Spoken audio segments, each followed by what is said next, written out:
I'm Laurel Blakemore. I am the CEO at Pediatric Specialists of Virginia, and I'm also a pediatric orthopedic surgeon specializing in spine.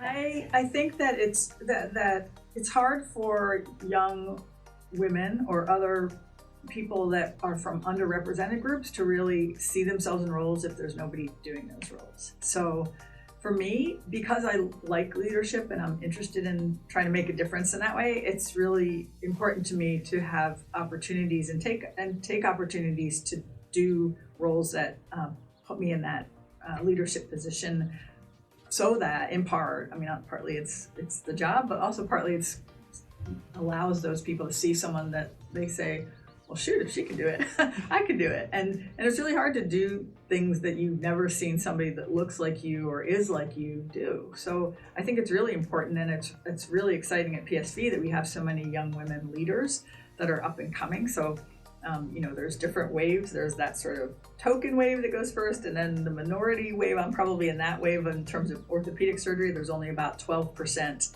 of residents right now in orthopedics that are women, and that's been true for a long time. Unfortunately, we haven't moved the needle very well. But I think then the next wave is going to really be able to move it towards something more representative of the patients that we treat, which is for women half and half.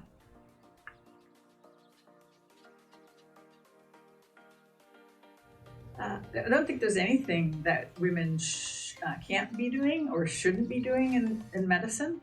So I think it's really just a matter of finding out what the opportunities are, and if they're interested in moving into leadership roles or learning more about getting involved with study groups and with like, for example, the leadership here, we have some roles for chiefs in diversity, equity, and inclusion. We have chiefs that help us in patient experience and experience for our team. So there's lots of ways that anybody can be involved, and hopefully the more women we have in those leadership positions and being successful, the more people will be able to see themselves and be interested in moving into a role like that, I hope. Yeah.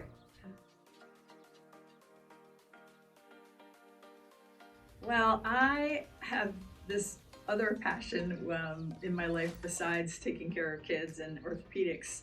That is riding horses. So I do horseback riding.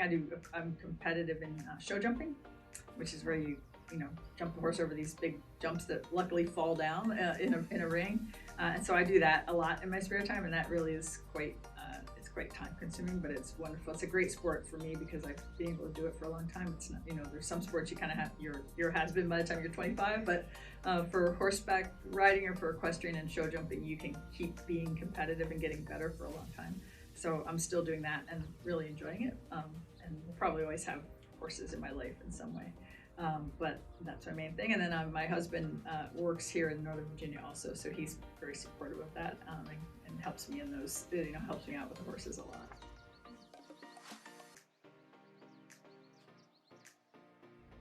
Aim big. I hope that they will leapfrog over my generation and continue to accomplish great things, better and earlier and with less obstacles. And I think that's true for all underrepresented groups. I think that there's a real interest now. There's an understanding that we haven't done a great job in medicine being diverse enough to look like the people we're taking care of. And there's also good evidence that diverse provider populations do a better job taking care of patients than groups of providers that are all of a certain demographic type. So I think it's really important that we as providers, healthcare providers, reflect the communities we work in, and that's how we're going to take the best care of our communities and our kids. So I'd say aim big, and if you're at all interested in those kind of things, hopefully you can. I'm happy to support people to do it, and I think you can find the support in lots of places.